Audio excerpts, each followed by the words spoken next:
నేనంటాను, మీరు గమనించండి, పాపాలు ఒప్పుకోవడం అనే విషయం చిన్న విషయమా? ఒప్పుకుంటావా? అందరం పాపులు అంటే మీరు గుర్తుపెట్టుకోండి, ఇలా గుంపులో ఉండి, మీరందరూ గుంపులో ఉన్నారు కనుక, ఇలా గుంపులో ఉండి అందరూ పాపులు అంటే అవునండి అందరం పాపులు అని తలకాయలు అడ్డంగా ఊపుతాం మనం. మరొక పాయింట్, ఎవరు వెనకాలైనా ఉండి ఎదురు నుండి మాట వినబడుతున్నప్పుడు మనం పాపులం అంటే అవును మనం పాపులం అంటాం. దీనికి రివర్స్ ఏంటో చెప్పనా? ఒక్కడిని నిలబెట్టి నువ్వు పాపివను ఒప్పుకోలేం.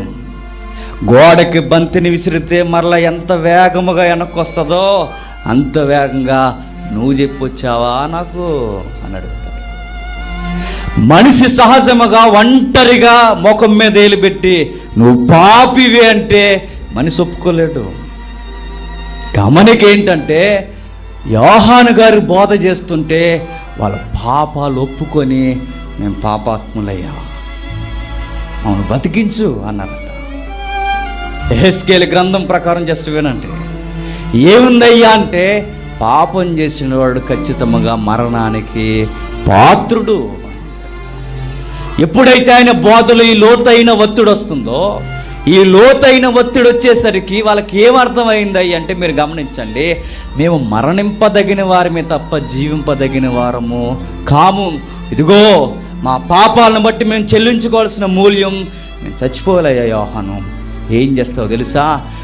ముంచడం, చచ్చిపోవడం, లేపడం, పునరుత్థానం.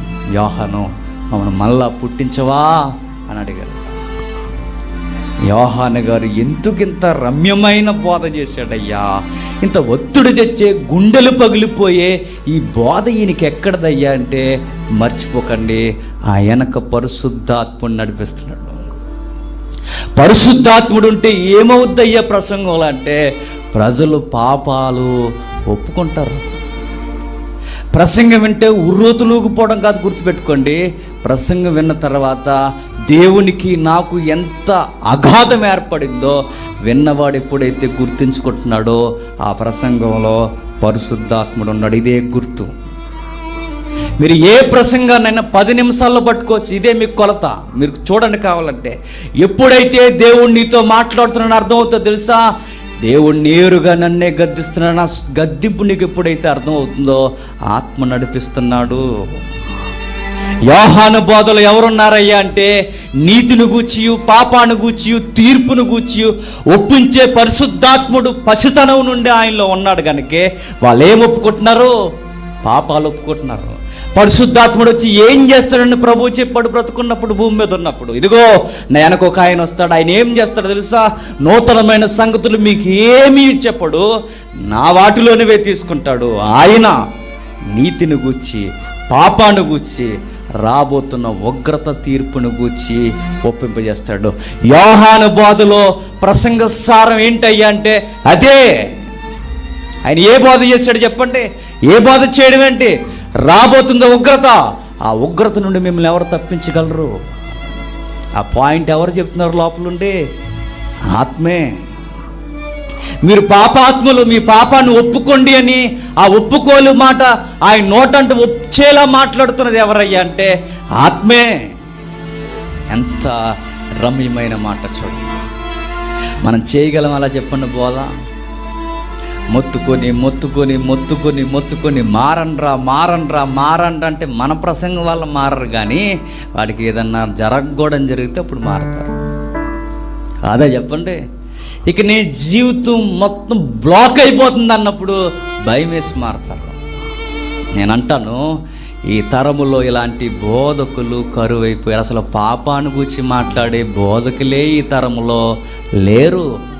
లాజిక్లు మాట్లాడతాం, ఇంకా వార్తలు మాట్లాడతాం, ఇంకా ఎదుటి వారిని ఏమన్నా అనేలా పాయింట్ ప్రసంగాలు చేయమంటే బాగా అలవాటు మనకి. ఇంకా చెప్పండి, మన కోపం ఏమన్నా సంఘం మీద తీర్చుకోవాలంటే అందులో కూడా తిట్టలమే మనం.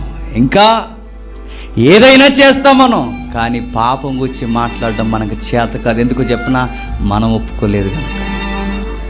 ఎప్పుడైతే మనం ఒప్పుకున్నామో, స్పర్జన్ గారు అంటారు, ఒక ఒప్పుకున్న పాపాన్ని ఒప్పుకుని రక్షింపబడినవాడట, నిజమైన మారు మనసు పొందినవాడట, ఎప్పుడు ఎవరిని గూర్చి వాళ్ళ పాపాల గురించి మాట్లాడట. వాడు మాట్లాడేదల్లా ఒకటేనట, నేను రక్షింపబడ్డాను కదా, వాళ్ళు కూడా రక్షింపబడాలని ఆశగా ఎదురు చూస్తాడట. ఆ ఆశలో గద్దిస్తాడట, ఆశలో మారని అడుగుతాడట. అయ్యో ఉగ్రత ఉందే, జారిపోకుండాని అవసరమైతే బతిములాడుకుంటాడట. నిజమే కదా. యోహాను గారు ఏమి నేర్పిస్తున్నారయ్యా అంటే ప్రజలను ఒప్పింపజేస్తున్నాడు. ఆయన గొప్ప మర్మాలు చెప్పలేదు.